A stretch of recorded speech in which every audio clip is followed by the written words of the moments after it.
many of us have never heard of Daraja before? Don't be shy. It's okay. It's a safe space. Daraja, you're lying. How about an API? Who doesn't know what an API is? Has no idea. Okay. It's only engineers that care, I say. Okay. I'll give us a short story. I'm a believer of if you're not breaking the law and it makes money, then it makes sense. So there's a gentleman called Ian Dodsworth. Ian when you spell Ian, it's I-A-I-N. It is spelled weirdly. So Ian Dodsworth he consumed Twitter APIs, now X APIs. It was Twitter then. And then came up with a product called TweetDeck. How many of us have heard about TweetDeck? Good. Yeah. And then later on, what he built was so good that Twitter acquired it for $40 million US. Yeah. So that's like 5.6 with the current exchange rate, I think. 5.6 billion. Imagine just consuming APIs and then you retire. I hope you take me seriously now. So, yeah. So most of these figures have been provided to us. We interact with M-Pesa on a day-to-day. I didn't see anyone raise their hand when we were asked who has not used M-Pesa before. So besides what M-Pesa originally did, which is, it was an innovation that was to address a problem that you're supposed to use it to send money home. So on top of that, that is basically the person-to-person interaction sending money. We have more digitized ways of using it. And with the evolution of technology, we've seen what you can do with the mini apps, automating payments. We can receive payments now. An API, for example, like, let's pick one, say dynamic QR. With dynamic QR, you already have a solution where customers are entering in maybe a till number, and then the amount, and then complete the payment. Now with dynamic QR, you avoid the instances where you've paid to the wrong till, because all you have to do is just go to M-Pesa app, scan the QR, and then just enter the PIN. It will automatically picks the till number and the amount that you're supposed to pay. So with that, you avoid like the backs and forth, maybe tweeting or calling Safaricom, being told, I don't know your number, what, on the line. So I think from what I asked earlier, I asked so that I can know how deep I can go with these APIs, but it appears as if we are familiar with most of them. So I'll single-handedly pick one, which is Bill Manager. We preach water and take water. So there's a Bill Manager API, which is listed on Daraja. About Daraja. Who does not have an account on Daraja? Okay. I've seen 2 hands. I'll give us a challenge.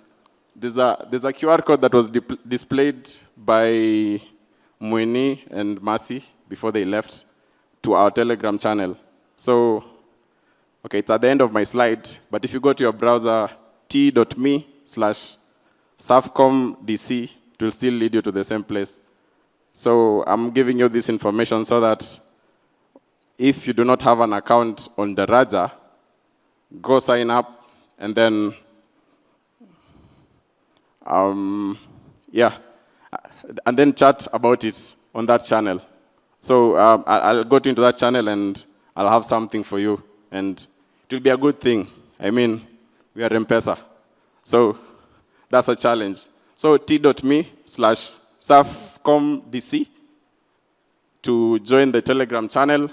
And then if you do not have an account, okay, you can't lie to me. I'll see when you signed up. So it's an advantage for the newcomers. So I'll just quickly go through a video that showcases one of our departments, that is Safaricom Home Fiber, using the Bill Manager API that I had mentioned earlier, so that we can just appreciate how these APIs solve problems. So think of it like before you pick any solution, just have the problem at hand and then use the solution to address the problem, not the other way around, like looking at them and then thinking of a problem that affects it.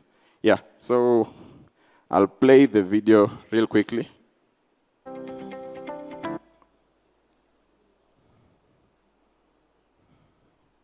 It's okay, it's the next one.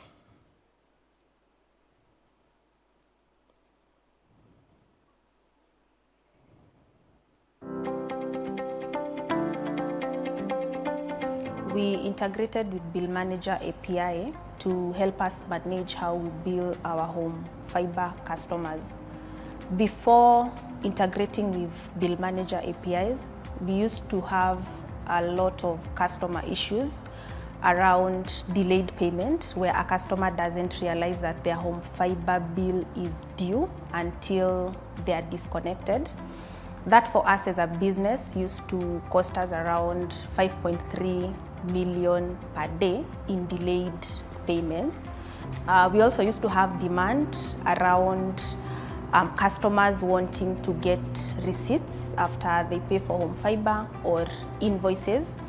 The other demand issue we used to have customers calling about is on the issues of paying to the wrong account. So with Bill Manager integration, we are able to send renewal reminders to our customers via SMS, and that SMS has a link that redirects the customer to M-Pesa for them to pay, and they can get an invoice. For businesses, the biggest advantage of integrating to API is that it allows you to continue using your existing systems while being able to leverage the functionalities of invoicing, receiving payments using M-Pesa easily, reconciliation, being able to send reminders to your customers, and also being able to provide them with receipts. And that we as Safaricom are responsible for ensuring that these core functionalities are always provided to you wherever you may be.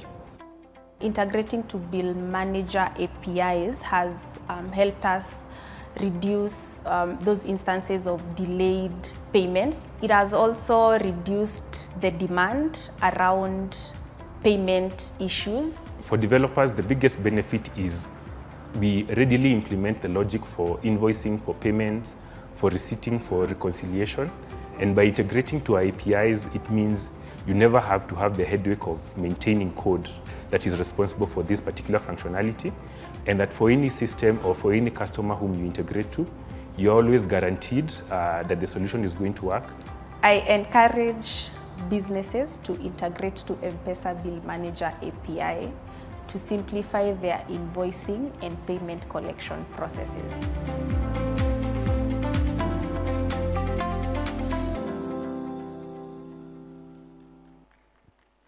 So yeah, there you have it, guys. So that's just one use case. There are plenty of problems that we have as a country, and you can just look and think around maybe the APIs that we have, or any API for that matter out there, and how it can assist you. You can build the APIs yourself. You don't have to consume them.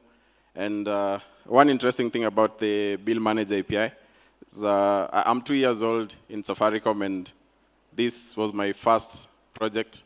And seeing Safaricom Home use it makes me feel kind of proud. I should update my LinkedIn. Yeah. So yeah, that's it about the APIs. And if you had missed this, you can join our Telegram channel. And remember, for anyone who signs up today, I think I'll pick the first 5 people who respond, or just prompt me in the Telegram channel, and then I'll reach out to you and we can discuss how much it will cost me to buy that account of yours. So yeah, if you must forget everything, please remember you can retire early by just consuming an API. Thank you. Thank you, Stephen. Actually, don't leave just yet. Don't leave just yet. I really need you to explain further you spoke quickly into it. If you could go to your first slide, the security APIs. Receiving and sending money, that's the easy part. Simnajonga hiyo, ukisha create your account, teke. You can do STK push, unaweza chukua pesa, you can do a disbursement. That is not the challenge. When you're dealing with money, security is of utmost importance. And I just want you to touch on that for a minute, the security layer. Okay, I'll quickly go through the 3 APIs that we have. For authorization, this one cuts across each API call that you make through Daraja. You have to have generated an access token first, which is valid for 1 hour. So it's our way of ensuring that each request that you make is secure, and after the access token expires, you have to regenerate another one.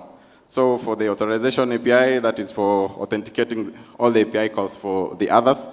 And then when we have Sweep and IMSI, think of yourself as a business that probably lends out cash to customers, M-Pesa customers for that matter.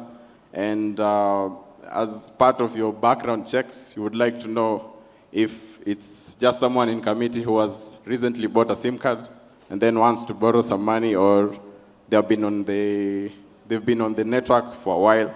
So to get that information, you use these APIs. So they're not free.